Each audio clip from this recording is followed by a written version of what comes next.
kalodi, nandito tayo sa service natin. Ang gagawin pala natin dito ngayon is babaklasin ko tong power window natin kasi hindi na gumagana. Hindi bumababa yung glass pag binababa ko. Mga kalodi, ito palang service natin is old school to, 98 model Hyundai Elantra. Mga kalodi, ang una natin gagawin dito is tatanggalin natin yung mga tornilyo sa panel na ito. Lahat ng tornilyo. Mga kalodi, tips ko lang pag naggawa pala tayo ng ganitong DIY. Dahil more on plastic ito. Kunting tiyaga natin ito mga kalodi. Para maiwasan natin ang disgrasya o pag-crack ng plastic. Ayan yung mga gamit natin kalodi. Yan ang gagamitin natin dito sa pagbaklas. Mga kalodi, sana makatulong tayo sa mga baguhan, sa mayroong mga service dyan. Sana mapulutan ito ng konting aral.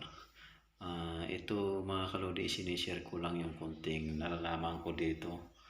At least kahit paano makatulong tayo. Mga kalodi, sa mga may service dyan na hanggat maaari, kung alam natin na kaya naman natin gawin, why not? Bakit di natin i-try? Basta tandaan lang natin mga kalodi, once na nagbaklas tayo nito, tandaan natin yung kung anong ginalaw natin. Or meron ding para sigurado kayo, picturean nyo para alam nyo kung alin yung kung paano ang forma nung binaklas nyo. Para pag binalik nyo, titingnan nyo lang yung picture nyo, at least masusundan nyo. Pero mga kalodi, pag nagbaklas kayo dito, talagang importante na tatandaan nyo kung ano yung ginalaw nyo para hindi kayo malito. Dito sa gagawin natin, isang window lang ito ng service natin, kaya maliit. Ayan mga kalodi, tinatanggalan natin yung mga tornilyo. Tingnan nyo lang kung paano natin gagawin ito para masundan nyo kung paano magbaklas ng dito sa bintana ng sasakyan natin. Basta mga kalodi, dahan-dahan lang tayo sa pagbaklas kasi more on plastic ito. Para iwas tayo sa pag-crack ng plastic. Kasi once na nag-crack yan, tudas tayo. Mahirap repairan ang plastic. Wala nang tibay yan pag lilagyan natin ng tornilyo dahil basag na.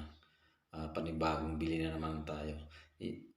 Instead na makamura tayo dahil tayo gumawa, lalong napamahal dahil sa ganong sitwasyon na hindi natin namalaya na basag. Kaya mga kalodi, tips lang, ito sa ganitong DIY, tiyagaan lang. Huwag natin madaliin para hindi tayo masiraan o kumbaga iwas aberya. Dahil hindi naman tayo mga bitirano. Pero kahit bitirano, hindi natin maiwasan dahil plastic yan eh. Lalo kung nagmamadali sila. Hindi natin masabi na talagang perfect ang trabaho nila. Kaya mga kalodi, dito sa ganitong gawain ay ingat lang talaga. Talagang paglaanin natin ang oras, huwag natin madaliin para hindi tayo mapagastos. Ayan mga kalodi, natanggalan natin ng isang door handle. Nakita nyo naman kung paano baklasin. Yan yung main switch yan mga kalodi, yan gamitan natin ng plastic. Huwag natin gamitan ng screwdriver o bakal o ano pa man na pang tuklap dyan na metal kasi against yan sa plastic. Dapat pag plastic ang binaklas natin, plastic din ang gamitin natin mga kalodi na pang baklas para hindi sila mapersa. Basta alalayan lang natin mga kalodi na hindi siya mag-crack kasi maninipis lang ang mga yan sa part na yan na main switch. Tapos mga kalodi, pag naiat pa na natin yan, huwag natin hilahin kaagad. Silipin natin kung may nakakapit na mga tornilyo dyan o wire. Dahan-dahanin natin iangat hanggang sa makuha natin mga kalodi. Kagaya ng ginagawa natin, may tornilyo dyan sa ilalim. Kailangan tanggalin natin yan para ma-release natin yan yung plastic cover ng main switch mga kalodi. Ayan, unti-unti natin tinatanggal yan. Basta kalodi, alalay lang. Huwag natin biglayin dahil manipis lang ang mga yan para hindi tayo mapagastos. Ayan, natanggal na natin. Tapos yan kalodi, tutuklapin na natin yung panel na yan, yung nakasapin. Pag natanggal natin yung mga kalodi, makikita na natin yung sa loob kung ano ang nangyari. Ito pala mga kalodi, pangalawang beses ko na itong binaklas kasi nung kinuha ko itong service, mabagal.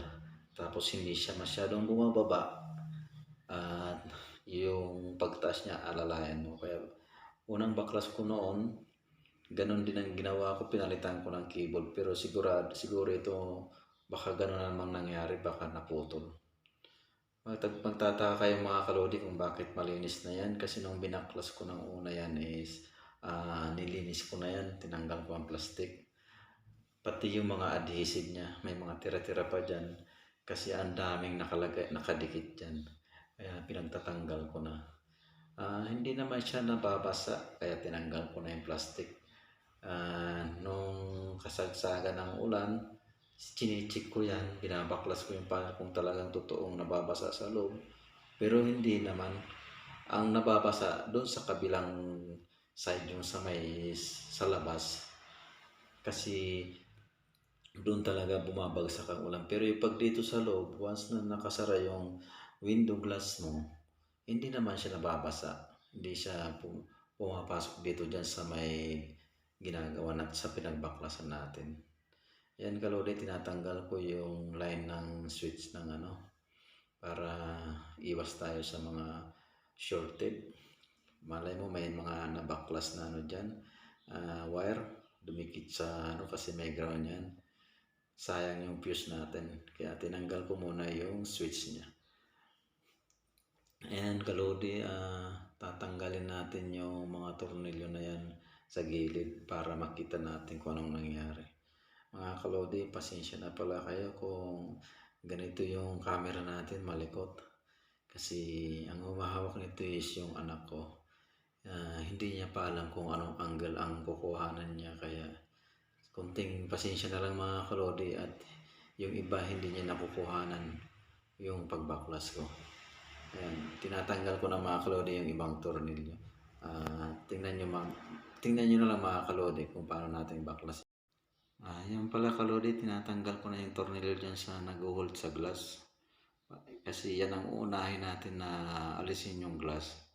Dahil mahirap na baka pag hindi natin yan tinanggal, mahirapan din tayong baklasin kasi nakakapit dyan at nakaharang. Kailangan matanggal muna yan bago yung motor saka yung stand ng glass na kumakapit dyan sa yung nakaputi na yan kung nakikita nyo mga kalodi. Magkasama yan yung motor saka yung stand ng glass.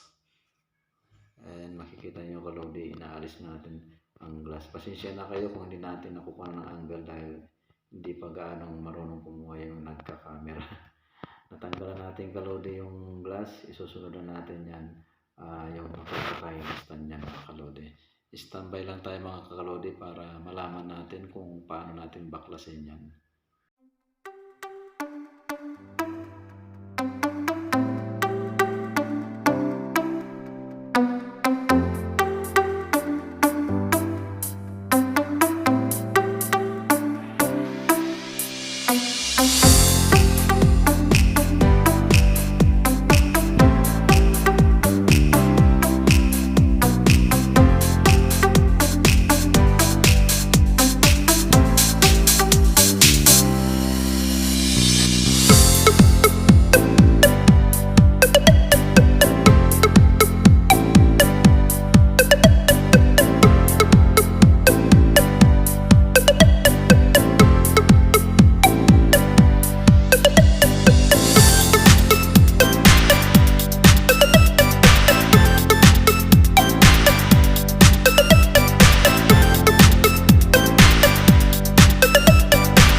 tayo. Natanggalan natin yung mga nuts niya doon sa pagkakakapit niya.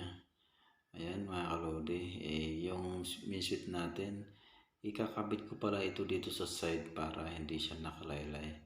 Kasi hindi natin mamalayan mga kalodi, bigla na sagi natin o ano pa man, matamaan yung mga connection dyan, saka yung mga button na yan, push button na yan, matanggal pa, dagdag repair yan. Kaya ang ginawa ko mga kalodi, ilalagay ko muna siya dito sa gilid. Ikakapit natin siya ng tornilyo para hindi naman siya galaw ng galaw. Pero kalodi, ingat lang sa pagkabit nito. Tingnan natin kung may tibay yung pagkakabitan niya para hindi siya mabali dahil plastic lang siya. Iwasan natin galaw ng galaw din yan mga kalodi. Ayan mga kalodi, kukunin na natin yung motor saka yung stand ng window glass natin. Ipupus lang natin yan mga kalodi, yung naka-uslit na yan dahil diyan kumapit yung nuts. Nakakapit na yan dyan talaga, fix na yan. Dahan-dahan natin hilahin mga kalodi. Iwasan natin may hila tayo na wire para hindi na tayo magkaroon ng problema sa wiring niya ng sasakyan natin. Mahirap na maputol, hindi natin madudukot yan. Mas maganda talagang alalay lang ang pagtrabaho sa ganitong DIY. Ayan, inilabas na natin ang motor mga kalodi. Tapos isusunod natin yung stand niya. Dahan-dahan lang tayo mga kalodi. Kunting tiyaga talaga sa ganitong DIY na trabaho natin. Ayan, ilabas na natin mga kalodi. Standby na lang kayo mga kalodi kung paano natin baklasin to at pakita ko yung kung anong sira talaga. Ayan. Nandito na tayo mga kalodi. Hindi ko na pinakita sa inyo kung ano ang nangyari doon, kung paano natin binaklas kasi inihila lang naman yan yung pinagkakapitan ng cable. Ayan kalodi, yung cable niya, buhol-buhol, naputol pa. Ayan, papalitan natin yung kalodi ng bago. Mga kalodi pala, ang gastos lang natin dito is worth 200 pesos lang. Bala ang kakabit ko dito, brake cable ng bike. Pero ang kinuha ko na brake cable, yung medyo mahal na para matibay. Kasi mayroong brake cable ng bike na tig 30. Hindi natin alam, baka isang buwan, 2 buwan, putol na naman. Kaya ang kinuha ko na mga kalodi yung medyo mahal, at least magtatagal naman. Itong mga kalodi, yung una kong baklas dito, ganito rin ang ginawa ko, brake cable din ng bike. Umabot siya ng more already siguro 2 years bago ito nagka-problema. Kasi pangalawang tanggal ko na ito. At least kahit paano nakatipid tayo mga kalodi. Itong ganitong trabaho mga kalodi, malalaman nyo naman ito kung pagtsatsagaan lang. Basta ang tandaan natin yung mga binaklas natin para at least alam natin kung paano ibalik. At saka mga kalodi, sa ganitong trabaho talaga tsagaan lang dahil hindi naman tayo mga professional, pero kahit paano ay may natututunan tayo sa ganitong trabaho. Instead na pupunta tayo ng shop or tatawag tayo na maggagawa, at least may natututunan tayo, less consume pa, less gastos dito sa gagawin natin. Natuto na tayo, less gastos pa. Basta ang tandaan lang natin mga kalodi is kung ano yung ginawa natin, tandaan lang natin kung paano natin binaklas, ganun din natin ibabalik mga kalodi. Dahil ang gagawin lang naman natin, titingnan natin kung ano yung sira, papalitan, ibalik sa dati uli. Ganun lang mga kalodi ang paggawa ng ganitong DIY sa ating mga service kalodi. Mga kalodi, standby lang tayo. makikita nyo kung ano mga ikakabit natin mga kalodi dito. At saka yung pagpalit ng... Ayan mga kalodi, balik tayo. Hindi ko na pinakita sa inyo kung paano ang pagbaklas pala ng mga naputol na cable, ay yung nagbuhol-buhol. Kasi madali lang naman yan. Yung bilog na yan sa gitna na plastic, iaangat nyo lang yan. Kasi dyan ikot yung mga cable natin. Bali, nandyan din sa gitna yung motor niya. May mga gear yan mga kalodi sa loob. Bali, yan ang nagpapaikot dyan sa pinag-iikutan ng cable. Yan pala kalodi, pinuputol ko na yung ng housing ng brake cable. Kasi gagamitin ko siya doon sa pang-suporta doon sa kasi naputol yung isa.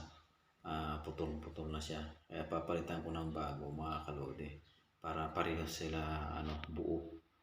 Ayan, kailangan gamitan natin ng lagaring bakal dahil may nakapulupot dyan na sa housing niya, sa bahay niya yung plastic na yan, may metal dyan mga kalodi. Tapos sa loob dyan, plastic na yung dinadaanan mismo ng cable. Ayan, puputulin na lang natin siya ng cutter mga kalodi. Yung plastic na yan, hindi naman talaga totally na purong bakal lang yan. May support pa rin yan sa loob ng housing na yan na plastic para hindi magasgas yung cable at hindi kaagad mapudpud. Ayan mga kalodi, naputol na natin. Diyan natin ipapasok yung cable ng power window natin. Diyan sa pinutol natin na housing ng brake cable. Siya nga pala mga kalodi, hindi pareho ng laki yung cable natin. Sinadya ko talaga na yung isa malaki, tapos yung paghila sa baba maliit. Kasi more on power, strength, pressure yung paghatak pataas dahil mabigat. Kaya ang ginawa ko mga kalodi, yung malaki na cable, yun ang ginawa ko doon nasa taas na maghihila pataas ng glass. Tapos yung maliit naman na cable, yun yung paghatak pababa dahil medyo magaan na yung paghatak niya. Kaya hindi sila pareho ng size. Pero nasa inyo naman yung mga kalodi, pareho lang naman yan. Kung gusto niyo ng pareho ng size ng cable, okay lang naman yan. Ang sa akin lang naman kasi sinadya ko talaga na medyo yan yung nagka-ball na, sinadya ko talaga na lakihan yung paghatak sa taas dahil doon talaga nagkakaroon ng pressure, ng bigat dahil pa taas yun. Wala ang pagpababa kasi ng hila, wala namang problema dahil yung bigat kusang nag-i-slide niya. At hindi kagaya sa paghatak pataas, yung talagang bigat hihilahin yung bigat ng glass. Kaya yun ang ginawa ko mga kalodi, na nilakihan ko yung cable ng paghila sa taas. Yan mga kalodi, papasok natin dyan sa housing ng brake cable. Medyo mahirap ipasok mga kalodi yung malaking cable kasi sakto lang. Kaya medyo natagalan tayo. Pero sabi ko nga, makukuha natin yan basta bigyan natin ng oras, tiyaga. Wala naman ako na kung hindi pinagtsatsagaan. Huwag lang natin madaliin. Yan, pag hindi natin nakuha sa unang pilipitin natin yung dulo kasi baka doon tumatama para maipon yung, kasi stranded yung cable hindi siya solid. Kaya minsan nag-iiwa-hiwalay.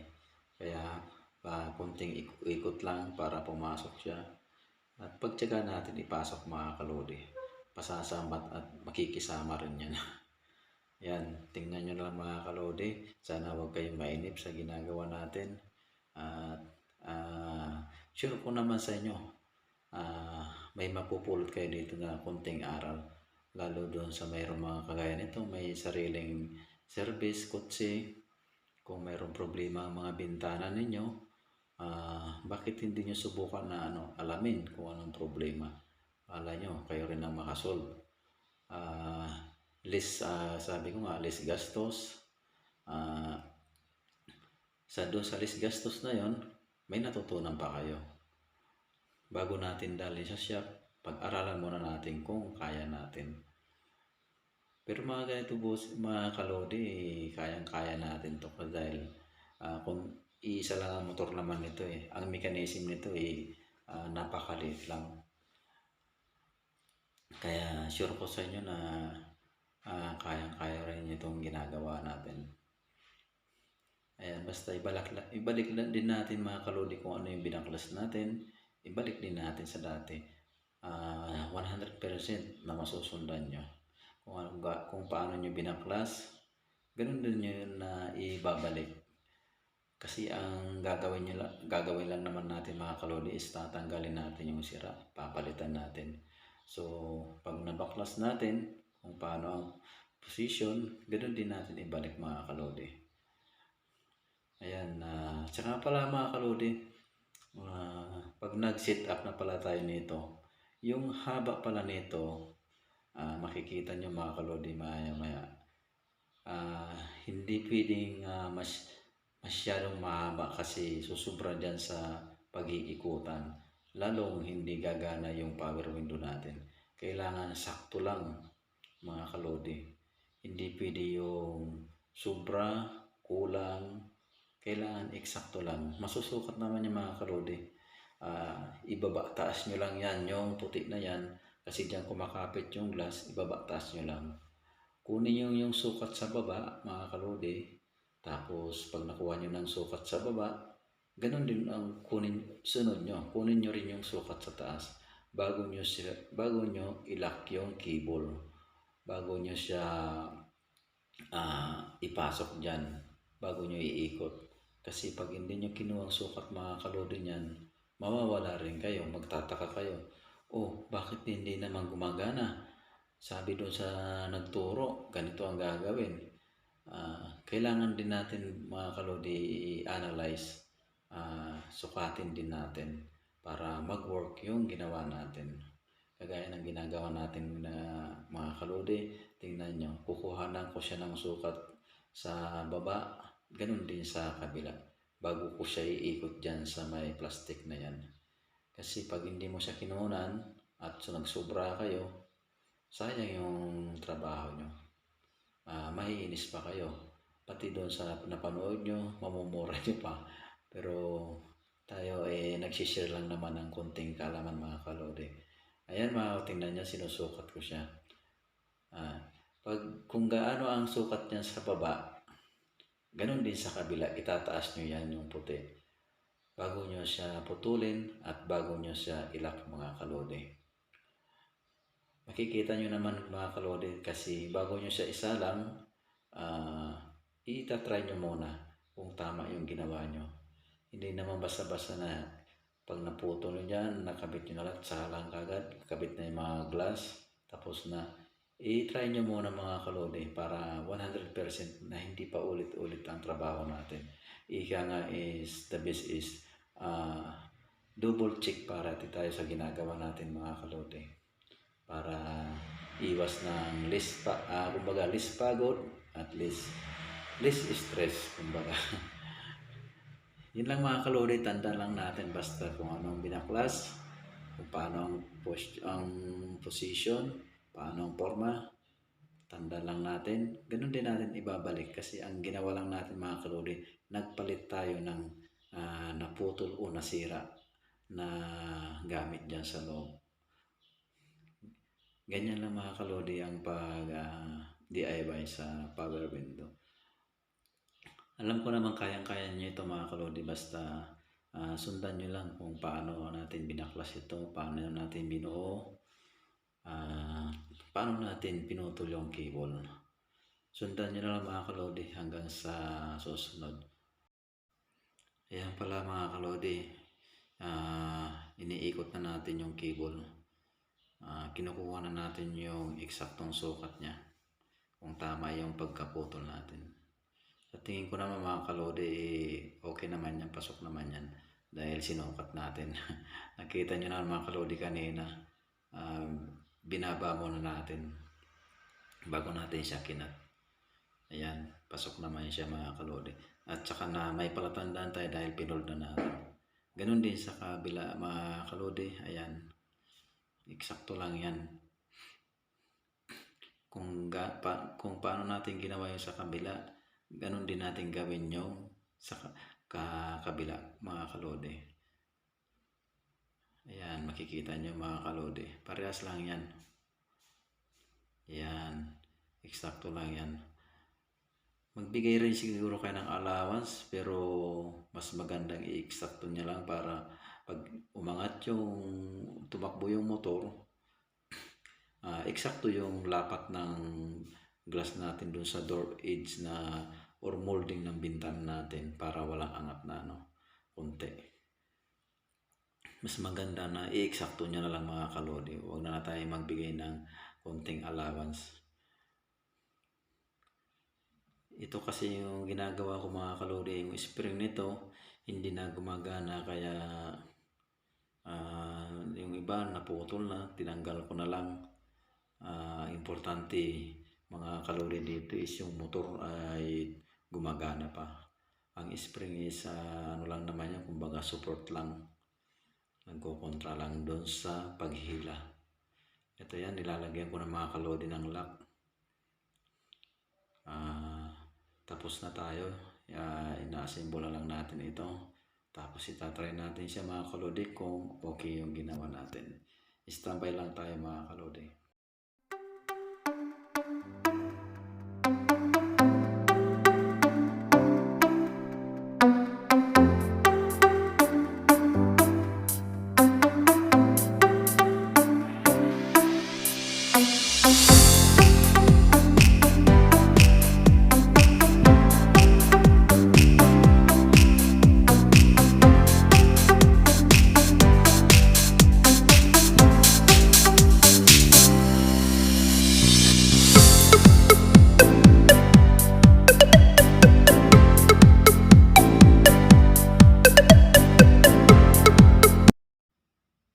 Kalodi, nilalagay na natin yung lock. Tapos na natin siyang i-assemble. Itatry natin na lang natin siya kalodi kung okay pa. At kung okay naman na siya, ilalagay na natin yung glass at ibabalik na natin yung cover niya. Ayan mga kalodi, tapos na tayo sa ating pagpalit ng cable. Na-assemble na ulit natin. Ayan mga kalodi.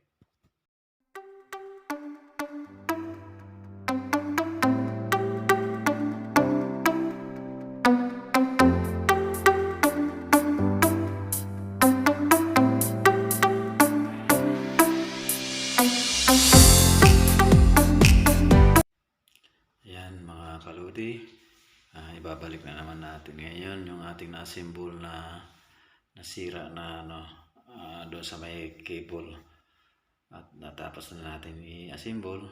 Ibabalik na natin siya sa dati, ipapasok natin siya ulit mga kalodi. Tapos itatry natin siya kung maganda ba ang ikot niya, kung nag-work ba yung ginawa natin pagpalit doon sa cable, kung eksakto ba yung baba at taas niya doon sa paglapat ng glass.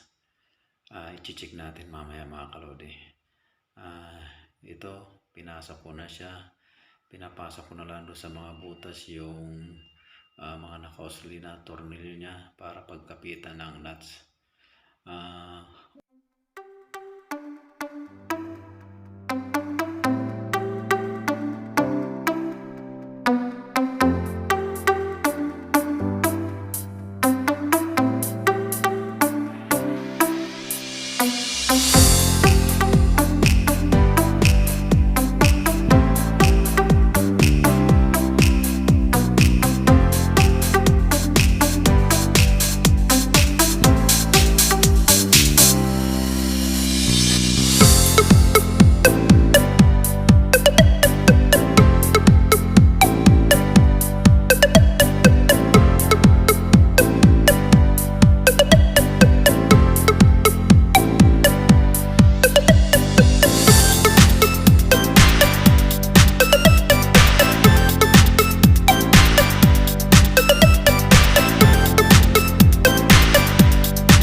siya. Nasisilip ko siya, eksakto lang naman ang taas niya, pati doon sa baba. Ngayon, ikakabit na natin mga kalodi yung glass. Sa pagkabit ng glass mga kalodi, huwag natin pepersahin. Dahil eksakto naman yan eh. Kuhanin lang natin yung tamang angle para maiwasan na mabasag siya. Huwag natin pag matigas, huwag natin pilitin. Hilahin uli natin, tanggalin uli hanggang sa makuha natin yung tamang angle ng pagpasok niya. Basta mga kalodi, tandaan nyo lang, i-sentro nyo lang sa door edge yan, yung molding niya, igitna nyo, makukuha nyo yan. Huwag natin pirsahin na ipasok kasi hindi na, sa pirsa natin, hindi natin namalayan na palakas, basag yung salamin natin. Mas lalong problema. Kagaya niyan, ayan, ipasok natin. Ikakabit natin doon sa stand na ginawa natin mga kalodi na pinalitan natin ng cable. Ipapasok lang yan dyan, tapos lalagyan natin ng dalawang tornilyo mga kalodi. Pero medyo mababa, kailangan natin itaas yung pagkakabitan ng tornilyo dahil hindi siya madudukot. Ayan mga kalodi, unti-unti na natin matatapos. Pagkatapos yan, may kabit natin yung tornilyo dyan. Isusunod na natin yung cover niya na binaklas natin kanina para makita natin kung maganda ng performance niya.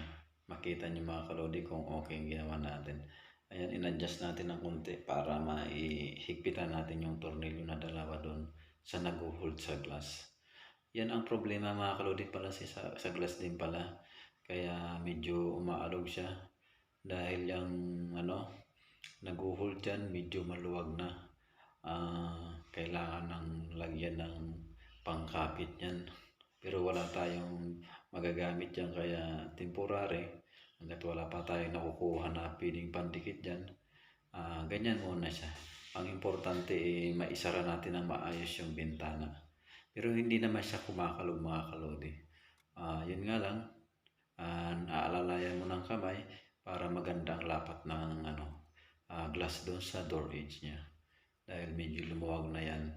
Pati rin yung mga molding or door edge niya ay matigas na. Yan. Pero wala namang problema mga kalodi. Ang importante hindi siya maingay. Basta pag naayos natin yan, para ganahan tayo sa ginawa natin, pag sinara natin parang bago siya. Hindi siya parang lata na binabagsak mo. Kasi yan, nahigpitan natin mga tornilyo at least yung mga wire na mga nagkakalog-kalog dyan, naayos din natin ng konti. Medyo parang gaganda naman ang tunog pag sinara natin siya. Pero hindi naman yung talagang bagong-bago. Kasi old model na itong ating service. Pero hindi siya yung talagang sinasabi nila na tawag doon, kalampag na. Maganda naman na pag sinara mo siya, hindi siya maingay. Parang pa rin siya. Medyo modulo pa rin. Yan mga kalodi, pag naisalpak mo yan, shoot mo lang doon sa may naka-open na ipapasok mo lang konting pukpok para lumapat ng maigi, tumapat doon sa mga butas ng tornilyo. Tapos yung sa baba niyan, may clip kasi dyan mga kalodi, ididiin mo lang yan o ipipress mo, maglalak yan. Tapos lalagyan mo siya ng tawag doon, tornilyo na. Ayan mga kalodi, ilalapat natin siya. Kaya nang sabi ko, ipipress lang natin siya, maglalak dyan dahil may clip dyan sa loob na nakaabang na. Pero may support pa rin yan na ilalagay natin ng mga tornilyo sa gilid.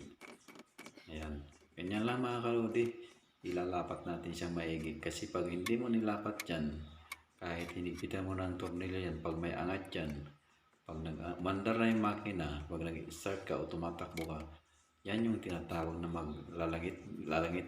langit-ngit or may tumutunog sa bintana mo. Hindi mo alam yung pala yung cause dahil nakaangat. Hindi siya nalaglapat ng maayos. Kaya mas maganda yung lapat na lapat siya mga kalodi bago natin siya itornilyo. kagaya ng ginawa natin. Yan pala, linagyan ko muna ng dalawa kasi ang iuna natin mga kalodi is yung cover niya ng main suite, tapos yung door handle niya. Yan ang kakabit muna natin. Kagaya ng sabi ko sa inyo mga kalodi, dahan-dahan lang sa pagkabit nito dahil masilan ito, manipis lang. Kailangan kunting alalay lang talaga, tiyaga, ika nga, para hindi tayo mapirwisyo, hindi tayo mapagastos. Tsaka sa paglagay ng tornilyo mga kalodi, ingatan natin na hindi na mahulog. Kasi pag nahulog yan, diretso sa loob yan, patay tayo. Mag-iingay, magkukos ng ingay yan pag hindi mo kiniwa sa loob. Tatanggalin mo na naman yung cover. Kaya mga kalodi, tip ko lang, pag naglagay tayo ng tornilyo sa mga ganitong patapos na tayo, ingatan natin na huwag mahulog para hindi tayo doble trabaho. At least maganda ang ginawa natin, hindi tayo na-stress kasi pag may nahulog dyan sa loob, nako, doble trabaho. Kung ayaw mo man tanggalin, magtiis ka sa ingay dahil kakalampag yan sa loob dahil metal yung binagsakan niya. Yan lang mga kalodi, basta pag nagbaklas tayo, ingatan lang natin kung ano yung binaklas natin, tandaan kung anong forma, kung anong ayos niya, at siyempre kailangan ingatan natin lalo pagdating sa plastic. At saka mga kalodi, tiyagaan lang natin, basta masundan lang natin yung ginagawa natin, kagaya ng ginawa natin mga kalodi. Yan pala kalodi, mga tornilyo ginawa ko is improvise na lang yan kasi basag yung loob niyan. Instead na bumili tayo ng bago ng cover ng main suite, ginawa ko muna ng improvise na tornilyo, tapos nilagay ko ng rubber plastic sa ibabaw para mag-pull. Okay pa naman siya, naglalak, hindi naman siya gumagalaw. Yun nga lang, medyo mahirap i-shoot kasi ang laki ng nuts kaya mahirap ikabit. Pero makukuha rin siya talaga. Ayan mga kalodi, sana dito sa ginawa natin may natututunan tayo kahit paano, kahit konti, lalo na doon sa mayroong mga ganitong may sariling service, may sariling kotse. Hanggat maaari, kung pwede naman natin gawin, try natin. Hindi naman masama kung susubukan natin. Basta ang tip ko lang, dahan-dahan lang para hindi lalong lumala ang sira. Huwag natin pirsahin, lalo pag sa plastic, alalay lang, tiyaga lang. At malay mo, makukuha din natin yan. Basta kung related ka sa ganitong mga DIY, mas maganda, mas masusundan mo talaga. Antabayan nyo na lang mga kalodi, ipapakita ko sa inyo yung kung talagang worth it yung ginawa nating pag-repair dito sa ating power window natin na dito sa service natin mga kalodi.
page niya.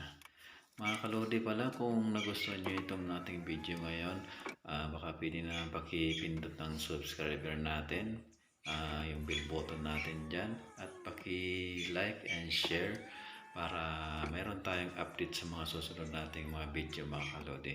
Ingat kayo mga kalodi, God bless, and thank you for watching.